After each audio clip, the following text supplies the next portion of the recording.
اللهم لا أحصي ثناء عليك أنت كما أثنيت على نفسك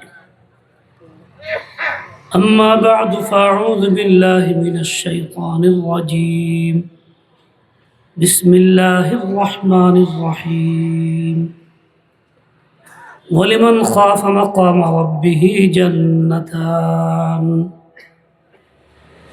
وقال تعالى يا أيها الذين آمنوا بالله ورسوله والكتاب الذي أنزل من قبل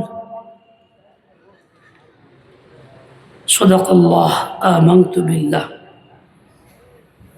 কাপাসিয়া উপজেলা ইমাম পরিষদের উদ্যোগে আয়োজিত আজকের এই ওয়াজ মাহফিল আমি এখানে শরীক হইতে পারে আমি নিজেকে ধন্য মনে করি। আল্লাহ পাকের শুকর আদায় করি যিনি আমাকে আসার সুযোগ দিয়েছেন। 29 ডিসেম্বর 2025 সোমবার এখানে অনেক মুহতারাম উলামায়ে কিরামের নাম আছে, মুরব্বীদের নাম আছে, কেউ আসছেন বয়ান করছেন, আবার কেউ বাকিও আছেন। আল্লাহ তাআলা সবাইকে সহি সালামতে পৌঁছায়া দেন, শেষ পর্যন্ত আমাদেরও শরীক থাকার তৌফিক দান করেন। এই প্রচারপত্রে একটা কথা লেখা আছে, মহিলাদের ওয়াজ শোনার সুব্যবস্থা থাকবে ইনশাআল্লাহ। আশা করি আগামীতে এই শব্দটা বাক্যটা না লাগালে ভালো হবে। মহিলাদেরকে দায়িকা আইনা মাহফিলের ভিন্ন জায়গায় ব্যবস্থা করা শরীয়ত সম্মত না। তাদের ফরজ নামাজের জন্য আসার আহ্বান করা হয়নি। এই জন্য এই ক্ষেত্রে এই শব্দটা না থাকলে ভালো। তাদেরকে আমরা ইচ্ছাকৃত দায়িকা বাইরে না আনি, তাদের জন্য ভিন্ন ব্যবস্থা করি। আল্লাহ পাক আমাদের তৌফিক দান কবুল করেন। আমার নামের সাথে সামনে রাখা আছে আলোচ্য বিষয় জান্নাত ও জাহান্নাম, যা এলান করা হইল। এটা আমাকে পূর্বে জানানো হয় নাই, এখানে দেখলাম, এলান শুনলাম। আল্লাহ পাক যা কিছু তৌফিক দান বলবো। কোরআনে কারীমের 2টি আয়াত, একটি আয়াত পূর্ণ ছোট, আরেকটি আয়াতের অংশ বিশেষ আপনাদের সামনে পড়েছি। এটাকে সামনে রেখা কয়েকটি কথা আল্লাহ পাক তৌফিক দিলে বলব। আপনারা দোয়া করেন এমন কিছু কথা বলার তৌফিক আল্লাহ আমাকে দেন যার মধ্যে আমারও ফায়দা হয়, আপনাদেরও ফায়দা হয়। দোয়া করবেন তো? কি দোয়া করলেন? কই ফি আমানিল্লাহ দোয়া হলো না। আমি যে বিষয় চাইলাম এটা বলতে হবে না, তাও দোয়া হলো না। হ্যাঁ, এইটা দোয়া হবে, আল্লাহ পাক তৌফিক দান করুন। এটা হলো, বলেন আপনারা সবাই, এটা হলো দোয়া। যা চাইলাম সেটা আপনি আল্লাহর কাছে পেশ করবেন। আল্লাহ পাক সবাইকে সহি বুঝ দান করেন। আল্লাহ পাক রব্বুল আলামিন আমাদের জন্য জান্নাত তৈরি করে রাখছেন, জাহান্নামও তৈরি করে রাখা আছে। যা নতুন করতে হবে না, শুরু থেকেই আল্লাহ পাক তৈরি করে রাখছেন। জান্নাত আমরা বুঝি সহজেই, শব্দটা আমাদের কাছে পরিচিত। বেহেশতও বলি, জান্নাতও বলি, সবচেয়ে শান্তির জায়গা, আরামের জায়গা। জাহান্নাম সবচেয়ে কষ্টের জায়গা, অশান্তির জায়গা। কিরকম শান্তি যা আমাদের বুঝে আসে না, যে শান্তির কুল কিনারা নাই। কিরকম শাস্তি যা আমাদের বুঝে আসে না, কুল কিনারা নাই। দুনিয়াতে আমরা চলাফেরা করি, আমাদের দুনিয়ার জীবনেও শান্তির কিছু বিষয় আছে, শাস্তির কিছু বিষয় আছে। দুনিয়ার থেকেই শান্তি অশান্তি বোধ করতে পারি। দুনিয়ায় 2 রকম জিনিস থাকে, কিছু পক্ষে ভালো, কিছু বিপক্ষে ক্ষতিকর। কিন্তু এই ভালোর মধ্যে সবটুকু ভালো তা নয়, আবার যেটা বিপক্ষে সেটা সবটুকু বিপক্ষে তা নয়। ভালোর মধ্যে কিছু অমঙ্গল থাকে, আর ওদিকে অমঙ্গল যেখানে সেখানে কিছুটা মঙ্গল থাকে।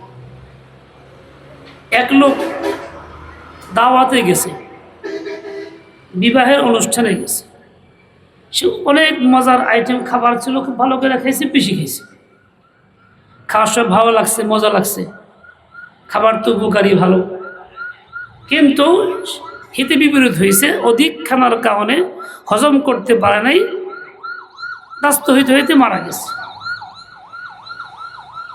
তার ভাই স্বপ্ন দেখে বাড়ির দিকে লাশ আসতেছে, চিন্তা করলো এটা কেমন স্বপ্ন হইলো, লাশ তো বাড়ির থেকে বের হয়ে যায়, লাশ তো বাড়িতে আসে না, এটা কেমন স্বপ্ন হইল। তখনও বুঝতে পারছে না, তখন তো আর মোবাইল ছিল না, আধুনিক খবরের ব্যবস্থা ছিল না। তার ভাই আগের দিন যে বরযাত্রীর সাথে গেছে, সেখানে খায়া ওইখানে ওই অবস্থায় মারা গেছে, ওই লাশ পৌঁছতেছে বাড়িতে। ছেলেটা তো খাইছিল ভালো করে, মজার খাবার, মনের শান্তিতে, কিন্তু সবটাই তার উপকারে আসছে না, অপকারও হইল। ভালো ছিল, ভালো মধ্যে কিছুটা অমঙ্গলও হইল।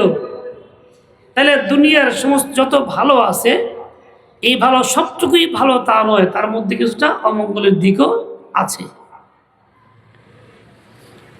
যত অশান্তি কষ্ট যা আছে, এর মধ্যেও শান্তি আছে। আপনি আল্লাহ না করুন কারো ফোড়া হয়েছে, বড় হয়েছে, খুব বেশি ব্যথা, ছটফট করতেছেন, খোলাইতে পারতেছেন না, এই যে আপনার অশান্তি বাড়তেছে, কষ্ট বাড়তেছে, ডাক্তারের চিকিৎসা করতেছেন, ডাক্তার ওষুধ দিছে, তো ওই ভিতরে পাকছে, বেরোয় না, ফাটে না, যন্ত্রণা আরও বাড়ছে, কষ্ট হইতেছে। ডাক্তারের কাছে ডাক্তার বলছে তোমাকে এটা কেটে ফেলতে হবে। এখন কাটা শুরু করলে যন্ত্রণা আরও বাড়ছে, কষ্ট আরও বাড়ছে, কিন্তু যখন কাটা শেষ হয়ে গেছে, ময়লা বের হয়ে গেছে, তখন যন্ত্রণা কমছে না বাড়ছে? কাটা একটা চরম যন্ত্রণা ছিল, তারপরও এটার মধ্যে একটা মঙ্গল আছে। এই জন্যই তো রোগী শান্তি পায়, আরাম পায়, শুধু তাই পাই না, বরং ওই রোগী আরো উল্টা ডাক্তারকে ফিস দেয়, মারতে যায় না, কারণ সে আরাম পাইছে। কষ্টের মাঝেও দুনিয়াতে আরাম আছে। কিন্তু পরকালে যে জান্নাতের যে ফয়সালা, শান্তির যে ফয়সালা যাওয়ার জন্য হবে, তার মধ্যে কোনো অশান্তির দিক নেই, কষ্টের কোনো দিক নেই। ঠিক পরকালে যদি কারো জাহান্নামের ফয়সালা হয়ে যায়, কষ্ট হয়, শাস্তি হয়, আযাব হয়, যে এমন হবে যে এর মধ্যে আর কোনো শান্তির কোনো লক্ষণ থাকবে না, কোনো চিহ্ন থাকবে না, আজীবন অশান্তি আর অশান্তি, অশান্তি আর অশান্তি। আর জান্নাতি ব্যক্তির শান্তি আর শান্তি, শান্তি আর শান্তি। এখন এই দুনিয়ার শান্তি কিছু আসে, আমি আপনি মনে করি মন মতো খাবার পাইলাম, মন মতো জায়গায় ঘুমাইলাম, খুব মনের মতো একটা বাড়ি থাকলো, এর মধ্যেই শান্তি মনে করি। দুনিয়ার মানুষ যা স্বাভাবিক মনে করে এই অবস্থার বলছি। আসলে বাস্তব কি এরকম? মন মতো খাবার হইলে শান্তি হয় তা কিন্তু দেখি না, থাকার জায়গা মন মতো হলে শান্তি তা কিন্তু না। আমার এলাকায় এক ফ্যামিলিতে যে কজন ছাদের নিচে শোয়া ছিল, সবাই একবারে মারা গেছে, ছাদ ভাঙ্গা নিচে পড়া সবাই একবারে মারা গেছে। সুন্দর বাড়ি বানাইছে, বিল্ডিং করছে, মনের মতো বিছনা আছে, আধুনিক ব্যবস্থা, তখন যা ছিল সবই করছে, কিন্তু ফল কি হয়েছে? এত মনের মতো থাকার পরও সবাই একচুটে দুনিয়ার থেকে মারা গেছে। সে মারাটাও আঘাতপ্রাপ্ত হয়ে মারা গেছে, কেউ বুঝতেও পারে নাই। কাজেই দুনিয়াতে মন মতো বাড়ি হইলেই সুখ শান্তি এমন কিছু না, খাবার হইলেও সুখ শান্তি এমন কিছু না, পোশাক হইলেও সুখ শান্তি তা কিছু না। মানুষের মনের একটা ধ্যান ধারণা এরকম হইলে বুঝি হবে, সে নিজের থেকে একটা মনে মনে কল্পনা করে স্থির করে এরকম হইলে বুঝি ভালো হয়। আসলে বাস্তবতা এরকম না, এরকম হইলে ভালো হয় না। বরং আল্লাহ পাক রব্বুল আলামিন যে তরিকা দিয়েছেন, যে হেদায়েত দিয়েছেন, ওই হেদায়েতকে পরিপূর্ণ মানার মধ্যে শান্তি থাকে। আমার এই মন মতো খাবারটা, মন মতো পোশাকটা, মন মতো ঘরটা যদি হেদায়েতের আলোকে চলে, শান্তি মিলে। আর হেদায়েতের আলোকে না চলে, তাহলে এটা অশান্তির কারণ হয়।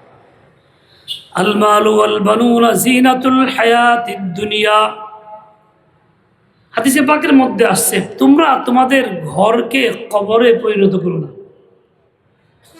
ঘরকে করবা না কেমনে? ঘরের দুইটা অবস্থা। এক ঘর এমন যেই ঘরের বাসিন্দা সেখানে নফল নামাজ পড়ে, জিকির করে, তেলাওয়াত করে, রাত জাগে, আল্লাহর কাছে কান্নাকাটি করে, গুনাহের কোনো কাজকর্ম সেখানে হয় না, আধুনিক যুগের যন্ত্রপাতি শেখায় নাই, থাকে না, বাজে না, হারাম দৃশ্য দেখা হয় না, বরং ইবাদতের জিকিরের মধ্যে, তেলাওয়াতের মধ্যে রাত কাটে, নচেত ঘুমে রাত কাটে। এই ঘর তো তার জন্য উপকারী, কল্যাণকর। এই ঘরে আল্লাহর রহমত থাকে, শান্তিও থাকে। এটা কবর না, এটা জিন্দা ঘর। একটা ঘর এমন যেখানে ঘরের বাসিন্দা ঘুম দিতেছে, যত রকম ইচ্ছা তত রকম যেমন ইচ্ছা তাই করতেছে। গফলতের ঘুম, না এশার খবর, না ফজরের খবর, না জিকিরের খবর, না রাত্রেবেলা ঘুম ভাঙলেও কখনো আল্লাহ বলে ডাকে না। এই লোকটার ঘরটা অনাবাদ। এটা হলো কবরের জিন্দগি। কারণ কবরের মধ্যে জিকির আজকার নাই, আমল নাই, নামাজ কালাম নাই, কোনো কিচ্ছু নাই, সব থেকে মুক্ত, খালি। হাদিসে পাকে আসছে, কবরকে, ঘরকে কবর বানায় না, মানে এরকম অনাবাদ করো না। যদিও আসবাব তার মধ্যে বেশি, যদিও শান শকত বেশি, কিন্তু মুর্দা ঘর, ওটা আসলে কবর। ওই ঘরে শান্তি আসে না। সাইয়্যিদুনা ইউসুফ আলাইহিস সালাম, আল্লাহ পাকের নবী, আমরা জানি জুলাইখা এবং তার সাথীরা বিভ্রান্ত করার চেষ্টা করছে, কিন্তু আল্লাহ পাক তাকে হেফাজত করছেন। ওনাকে ডাকছে অন্যায় কাজের জন্য, উনি একবার বলেছেন, না, সম্ভব না। কালা মাআযাল্লাহ ইন্নাহু রাব্বি মা আহসানা মাসওয়ায়া ইন্নাহু লা ইফলিহুজ যালিমুন। শেষ কথা যা বলছেন, দেখো এটা সম্ভব না, এটা বড় জুলুম, অন্যায় কাজ।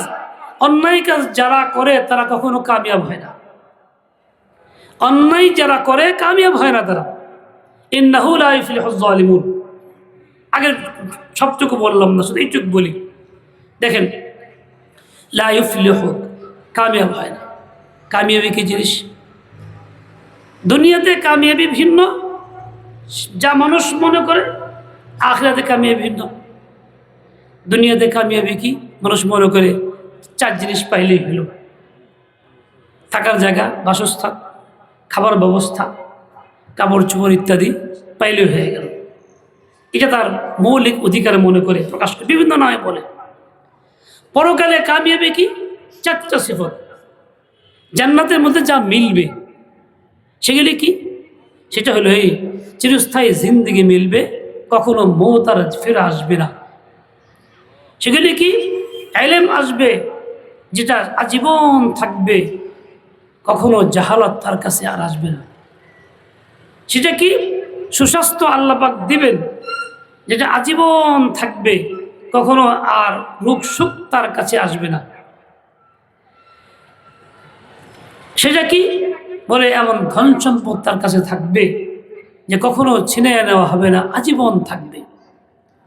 এই 4টা জিনিস সে পাবে। এটা হলো জান্নাতের সফলতার অন্তর্ভুক্ত, যেটা ফালাহ এবং কামিয়াবি। আমার ভাই, ওই জান্নাতে যদি আমি এই কামিয়াবি চাই, তা তার জন্য শর্ত কি? এই আয়াতের মধ্যে আছে, ইন্নাহু লা ইফলিহুজ যালিমুন। জালেম যদি হয় তা কামিয়াব হইতে পারে না, কামিয়াবি হাসিল হবে না। তাহলে তার জন্য শর্ত হলো 1 নম্বরে জুলুম থেকে নিজেকে মুক্ত করা। জুলুম থেকে মুক্ত করা মানে কি?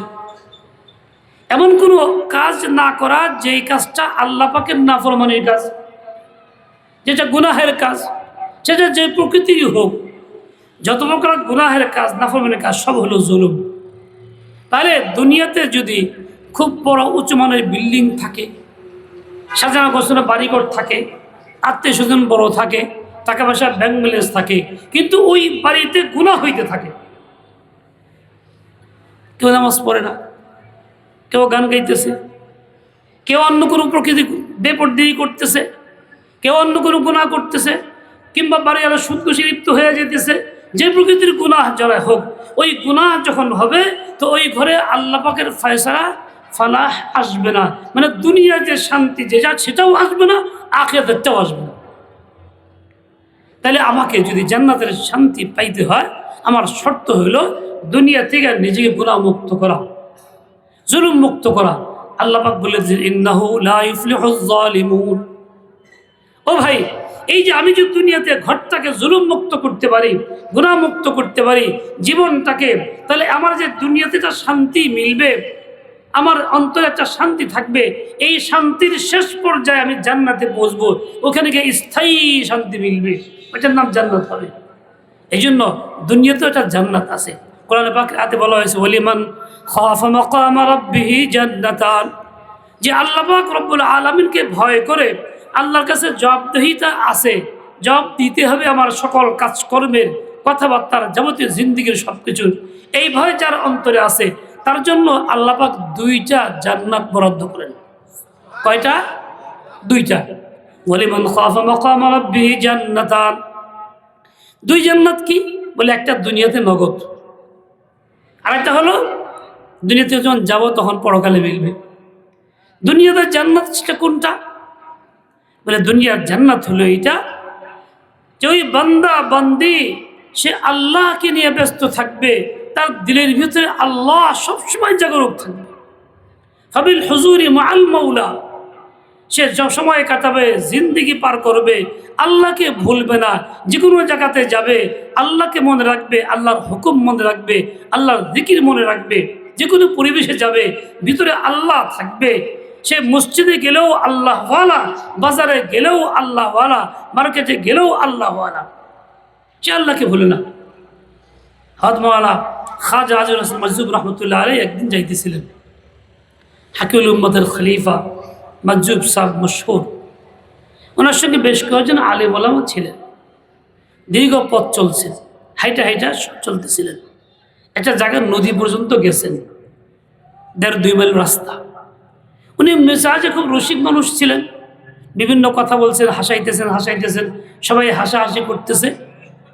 এই দীর্ঘ পথ পাড়ি দেওয়ার পরে উনি হঠাৎ করে বলছেন, ওলামায়ে কেরাম বলেন দেখি।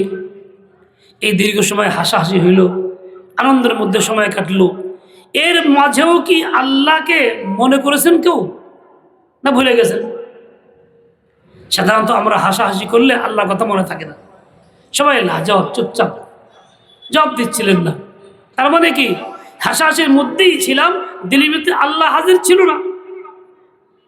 উনি তখন একটা আজীব কথা বললেন যে আলহামদুলিল্লাহ, আল্লাহর কসম করে বলি, এত হাসাহাসির মাঝে আমি 1 সেকেন্ডের জন্য আল্লাহকে ভুলি নাই। এটা হলো আল্লাহ পাকের বান্দা যে জান্নাতি, দুনিয়া জান্নাত পাইছে তার লক্ষণ, কারণ সে 1 সেকেন্ডের জন্য আল্লাহকে ভুলে নাই। ফাবিল হুজুরি মাআল মাওলা। ও ভাই, আখিরাতের জান্নাত তো চাই, তো দুনিয়ার জান্নাতটা আগে হাসিল করি। দুনিয়ার জান্নাতটা আগে হাসিল করি। কিভাবে হাসিল করব?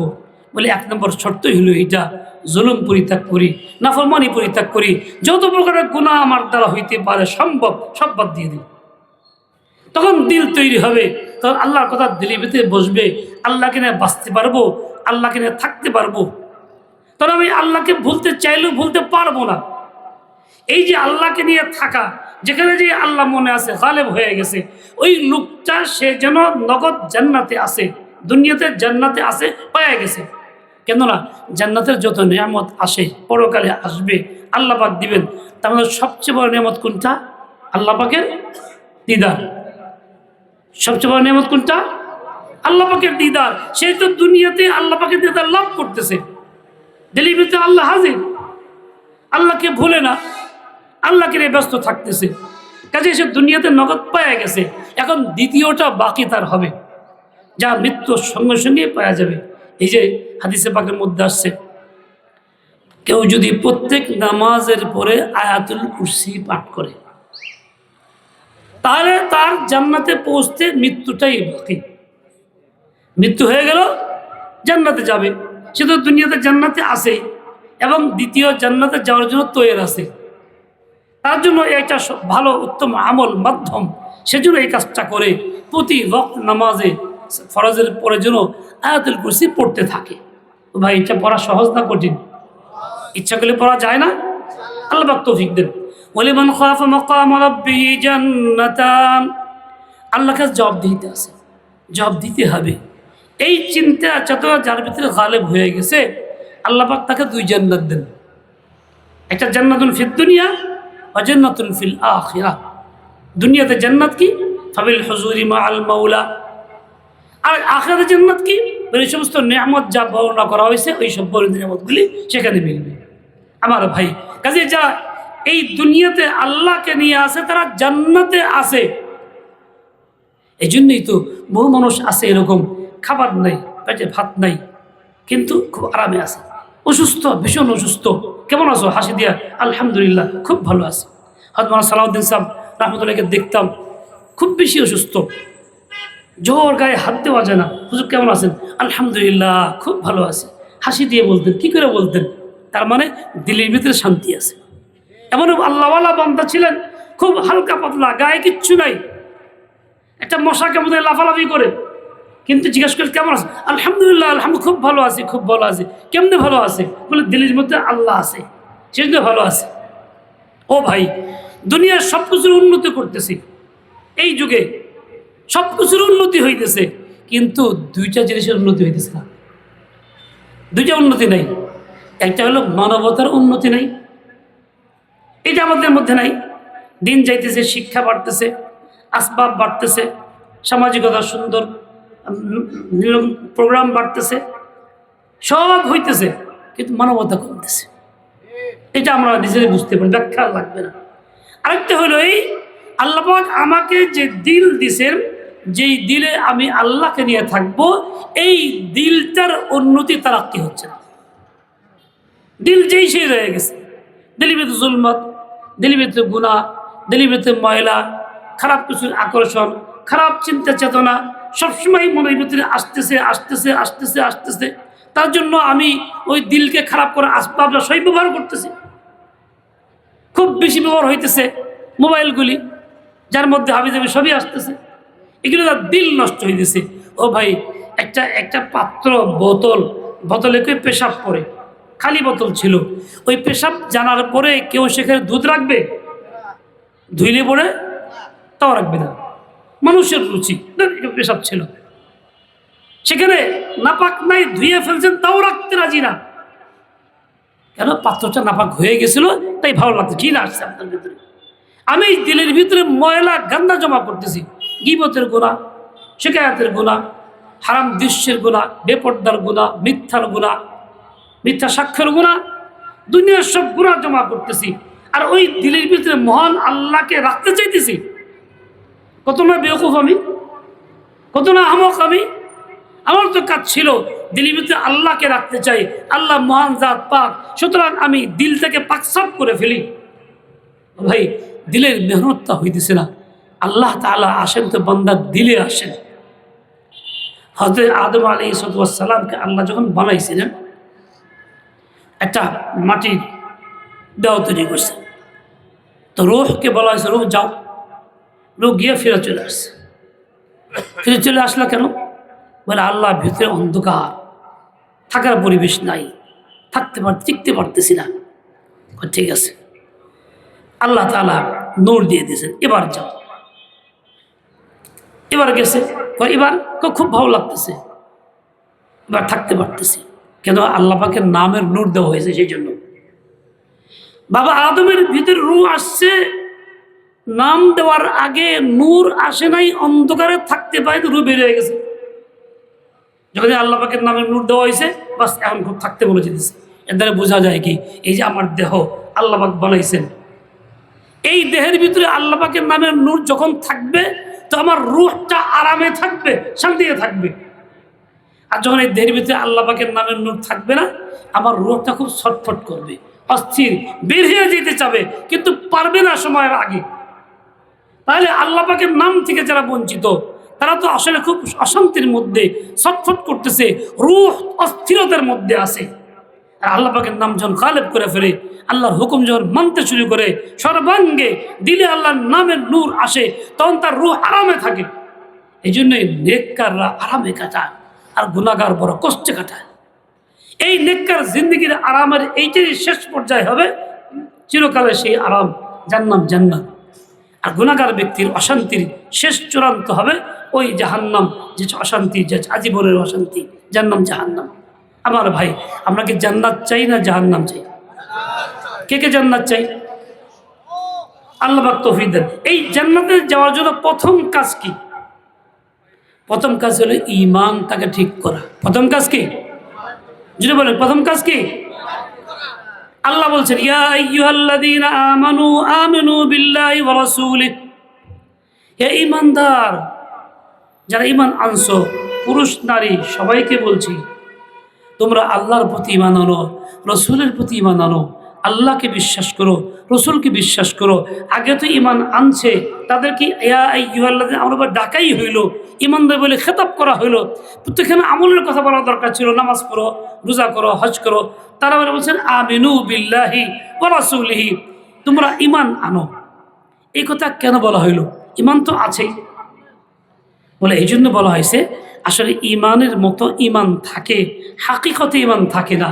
যে ঈমানটা নাজাতের ওসিলা হয় না, যে ঈমানের দ্বারা জান্নাত নসিব হয় না, এরকম ঈমানের সংখ্যা অনেক বেশি পাওয়া যায়। যেমন কীরকম? দেখেন, দুনিয়াতে সব কিছু একটা নমুনা থাকে, নজির থাকে, সাদৃশ্য থাকে। দুনিয়াতে এরকম থাকে, একটা কুশল ইক্ষু আর বাঁশের কুড়োল দেখতে একরকম দেখা যায়, তাই বলে ইক্ষু আর বাঁশ কি এক দামে বিক্রি হয়? কেউ নিবে? কোনোদিন নিবে না।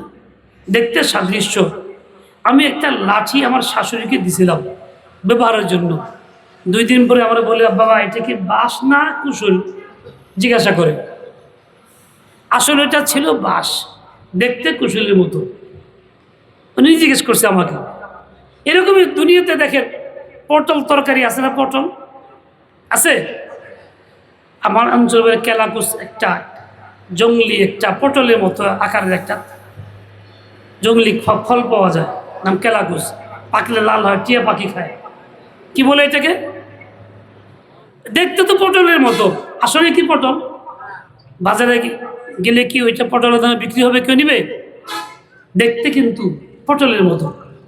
ওইরকমই স্বর্ণ মিউটিশন, দেখতে কিন্তু একরকম, স্বর্ণের মতো ঝলমল করে, উজ্জ্বল। দুটার দাম কি এক? মান কি এক? দেখতে স্বর্ণের মতো হইলেও স্বর্ণ না, এই জন্য কেউ স্বর্ণ দেবে, কেউ কিনে না। দুনিয়াতে এরকম অনেক পাওয়া যায় সাদৃশ্য, একটা সাথে মিল আছে। ঠিক ঈমান তো ওই রকমই, যে ঈমানের সাথে আরেক ঈমানের বাহ্যিক মিল আছে, হাকিকতে ঈমান না। এরকম অবস্থায় বলা হচ্ছে, ইয়া আইয়ুহাল্লাযীনা আমানু আমিনু বিল্লাহি ওয়া রাসূলিহি। দেখুন কথা বলে ঈমান আছে। কেমন ঈমান? যে ঈমানের মধ্যে কুফরের সমর্থন আছে, শিরকের সমর্থন আছে, গুনাহ পরিপূর্ণ আছে। ঈমান তো আছে দাবি, কিন্তু শিরক কুফর ভরা আছে। এই ঈমানটা প্রকৃত ঈমান না। আরেক ঈমান আছে, যে ঈমান সত্যিকার ঈমান, যার মধ্যে কুফর শিরক কিছুই নাই, চরম ঘৃণা আছে। ওইটা হলো সাহাবায়ে কেরামের ঈমান।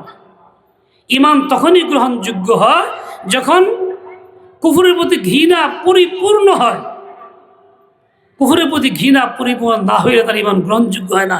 যদিও সে কালিমা পড়ে, লা ইলাহা ইল্লাল্লাহ পড়ে, যদিও আশহাদু আল্লা ইলাহা ইল্লাল্লাহ পড়ে, যদিও এলান করে, কিন্তু এটা তার মুখের দাবি হবে, প্রকৃত ঈমান তার হবে না। এই জন্যই এরকম ঈমানওয়ালাদের সংখ্যা বাংলাদেশে অনেক বেশি আছে, যাদের ঈমানের সাথে কুফর শিরক আছে জড়িত, কুফরের সঙ্গে সম্পর্ক না, খালি পরিপূর্ণ সমর্থন আছে। এমনদেরকেই বলা হচ্ছে আমিনু, নতুন করে পাক্কা ঈমান আনো, কুফর শিরক ছাইরে ঈমান আনো। ইয়া আইয়ুহাল্লাযীনা আমানু আমিনু বিল্লাহি ওয়া রাসূলিহি। যদি দ্বিতীয় প্রকারের হাকিকি ঈমান আনা হয়, তবেই তার জন্য জান্নাত। আর তা না আনা হয়, জান্নাতের আশা করা যায় না। কিরকম? দেখেন, আমাদের দেশে প্রচলিত যত আইন আছে, আমি এই দেশে বসবাস করি, নাগরিক আইন মাইনে আসতেছি। এই আইন যা আছে প্রত্যেকটাই কুফরি আইন, কোরআন বিরোধী, ইসলাম বিরোধী আইন চালু হয়েছে বহু আগে থেকেই। কাফেরদের তৈরি আইন, দেশ জয় হয়েছে, শুধু উপরে হেডলাইন বদলাইছে, আইন আইন রয়ে গেছে। আমরা এর সাথে জড়িত, সম্পর্কিত, মানতেছি দেশি আইন, আবার কথা মানতে আমাকে হবে। কিন্তু আমি মানতেছি কোনটা? কুফুরটা। ইমান কি বলে? কুফুর ফেলে দাও, এটা ঘৃণা করো, প্রকৃত ইমান আনো।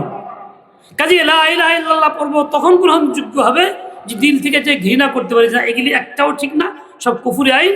আমি মুমিন, ইমান আনছি, আমার দাবি হবে ইমানের আইন, পক্ষের আইন।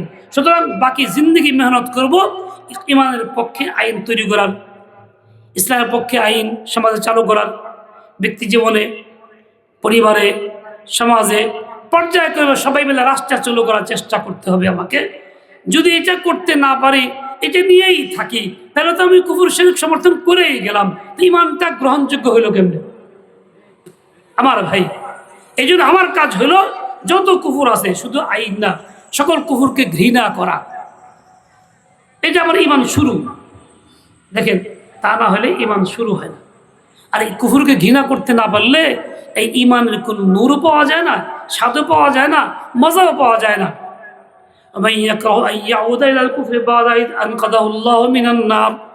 তিন জিনিস হাসিল হইলে ইমানের স্বাদ মজা মিলে। তার মধ্যে একটা হলো কুফরকে এমন ঘৃণা করা, কুফরের প্রতি ফিরে যাওয়াকে এতটাই অপছন্দ করা, যেমন তাকে আগুনে নিক্ষেপ করলে সে রাজি হয় না, করতে চায় না, তার চেয়ে বেশি ঘৃণা করে। এরকম হলে ইমান শুরু হয়। তাহলে আমি মুসলিম হিসাবে আমার দাবি হবে এটা, মুমিন হিসাবে আমার দাবি হবে এটা, যে আমি ইসলামের আইন চাই, কোরআন সুন্নাহর আইন চাই। দাবি করা কোনো নিষেধ না, বৈধ আছে। যে কোনো ব্যক্তি বা যে কোনো শ্রেণী তার বৈধ কোনো বিষয়ে দাবি করতে পারে। মুসলিম হিসেবে দাবি আমার এইটা। যদি এটা করতে না পারি, তাহলে ইমান গ্রহণযোগ্য না, ওরকমই থাকবে। আমার ভাই, যে ইমান আমাকে জান্নাতে নেবে সেটা হলো হাকিকি ইমান, কুফর শিরক মুক্ত, সমর্থন মুক্ত ইমান। ওই ইমান গ্রহণ করতে রাজি আছি ইনশাল্লাহ? ও ভাই, জিজ্ঞাসা করি, যে জিনিস মানুষ ঘৃণা করে, অপছন্দ করে, সেটা কি পকেটে নিয়ে চলে, হাতে রাখে, নাকি ফেলে দেয়? তাহলে ওইটাকে আমাকে ফেলে দিতে হবে। তার মোকাবেলা আমাকে ওরকম ভালোটাই আমাকে গ্রহণ করতে হবে। দেখেন, আমাদের মনে ঘৃণা কীরকম থাকে। আল্লাহ পাক পয়দা করছেন যা আজীব অবস্থা। ছোট একটা বাচ্চা পেশাব করছে, পায়খানা করছে, সেখানে কোনো পাত্র ফালার মতো ছিল না। তারা হুড়া করে তার বাড়ির কেউ চামচ দিয়ে পায়খানা ফেলে দিছে, কোথাও ছিল না। মনে করেন চামচটা না পাক হইল না, পাক হইল। এই চামচটা পরিষ্কার করছে, গরম পানি দিয়ে, সাবান দিয়ে ধুইয়া পাক করে আয়না আপনাকে বলছে, সকালবেলা তো যদি পায়খানা ফেলছিলাম, যদি ক্ষীর দেই তোমাকে একটু, কেউ খাবেন? দিয়ে ফেললে হয়তো বলে নাই, দিয়ে দিছে, পরে জানছে ওই চামচ দিয়ে দিছে, খাবেন কেউ? কেউ খাবেন না। যেটা তো পাক, ধুয়ে আনছে, গরম পানি দিছে, সাবান দিছে, সব কিছু করছে, তারপর খাবেন না কেন? আপনার মনে ঘৃণা আছে। বলে এইটুক ঘৃণা যদি সামান্য একটা নাপাক দূর করার পরেও পয়দা হয়, তাহলে আমার কুফর শিরকের প্রতি ঘৃণা পয়দা হয় না কেন? এবার কুফর শিরক ঘৃণা যে পয়দা হচ্ছে না, তার আমি মুসলমান থাকতেছি কেমনে, মুমিন থাকতেছি কেমনে, জান্নাতের আশা করি কেমনে? বোঝা গেল ইমানের যে গুরুত্ব সেটা আমার ভিতরে নাই, কিন্তু খাবারের গুরুত্ব আমার ভিতরে বেশি আছে। এই জন্য এইখানে এসে রুচি খুব কঠিন হয়ে গেছে, ইমানের গুরুত্ব কমে গেছে, রুচি কঠিন না, এখানে দুর্বল হয়ে পড়ছে। আমার ভাই, তাহলে যেমন ওই চামচটা পরিত্যাগ করতেছি, ওদিকে বাড়লেও গ্রহণ করতেছি না, এরকম কুফর শিরকের আইন নিয়ে যা কিছু তৈরি হোক, ওটাও এরকম ঘৃণা আমাকে করতে হবে, যা বর্জন করতে হবে। কে কে বর্জন করতে রাজি আছি? আল্লাহ পাক তৌফিক দেন। ইয়া আইয়ুহাল্লাযীনা আমানু আমিনু বিল্লাহি ওয়া রাসূলিহি ওয়াল কিতাবিল্লাযী নাযালা আলা রাসূলিহি ওয়াল কিতাবিল্লাযী আনজালা মিন ক্বাবল। এরপরে মান ইয়াকফুর বিল্লাহি ওয়া মালাইকাতিহি ওয়া কুতুবিহি পরিপূর্ণ আছে। যাই হোক, আয়াত আমাকে বুঝাইলো, আল্লাহ পাক বললেন তুমি প্রকৃত ঈমান আনো, জানিও দুনিয়া থেকে যাইবা, যে ঈমানের উপরে থাকলে জান্নাত মিলবে।